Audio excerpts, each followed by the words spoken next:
इंद्रिये रसरसं पिबति इति गोपी। प्रत्येक इंद्रिय जो कृष्ण रस का पान करे उसे गोपी कहा गया है। पर महाराज इतना नहीं, जिससे प्रकाश श्रुति रूपा मुनि रूपा शांतना सिद्धा शुभ सिद्धा दत्त कन्या मत्स्य कन्या ये सब गोपियों के रूप में है। हमारे चार वेद हैं महाराज, ऋग्वेद यजुर्वेद सामवेद अथर्ववेद। इन चार वेदों में तीन कांड हैं, ज्ञान कांड, कर्म कांड, उपासना कांड। इन कांडों के जो मंत्र है वो गोपियां हैं। पर भैयाओ, एक समय की बात, भगवान श्याम सुंदर बड़ी सुंदर अपनी मुरली की तान को छेड़ देते हैं।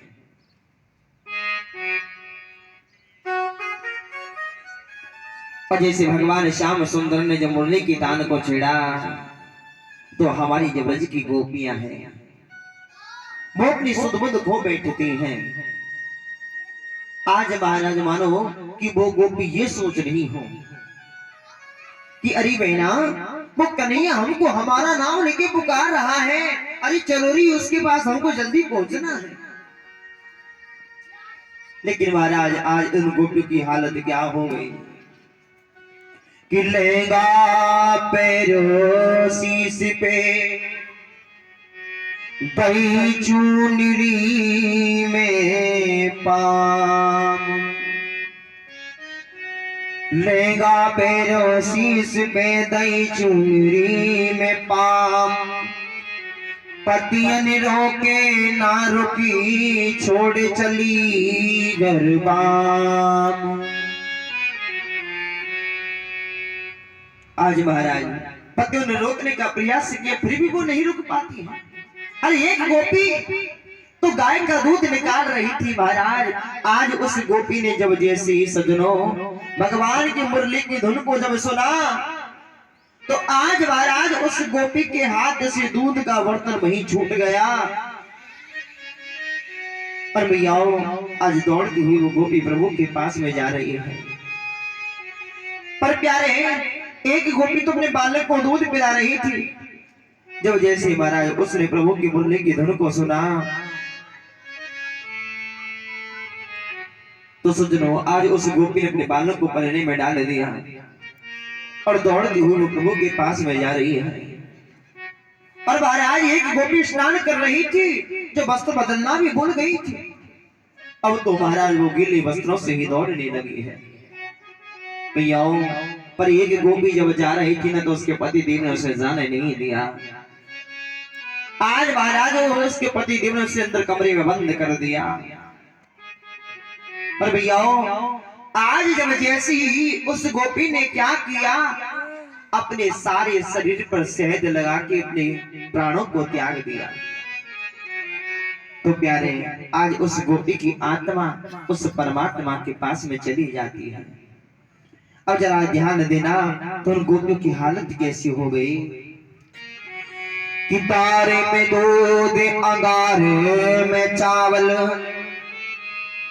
और साग वगारते गोबर डारो, खीर में नौन मिलाई गई और पानी मांगते पाते दे मारो, कि हाथ डोलावत फोरो घड़ा रुकवे की सुन जैसे खाही डारो, ऐसी नारी से रंडुआ भले मोही ले होगी मोहे समारो। मियाओ, आज जब जैसे वो गोपियां भगवान के पास में पहुंचती है ना तो भगवान ने जब गोपियों को अपने पास में आते हुए देखा तो आज मेरे प्रभु उन गोपियों का स्वागत करने लगे हैं, सत्कार करने लगे कि स्वागतम वो महाभागा पियाम किम करवामणि वा व्रजस्य आराम कश्चिद भूतागमन कारणम। हे गोपियों, मैं तुम्हारा स्वागत करता हूँ, तुम्हारा सत्कार करता हूँ। तुम यहाँ क्यों आई हो? अब गोपियों ने इस बात को सुना तो महाराज उन गोपियों के मुख से कोई जवाब नहीं निकला। क्यों? क्योंकि गोपियों ने तो ये सोचा था कि शायद कन्हैया हमको हमारा नाम लेके पुकार रहा है। भैया आचार्य शुक्रदेव कहते हैं, परीक्षित पहले तो परमात्मा जीव को अपने पास बुलाता है, और जीव जब परमात्मा के पास में आता है ना, तो मेरा परमात्मा उस जीव की परीक्षा लेता है। आज महाराज जब जैसे सज्जनों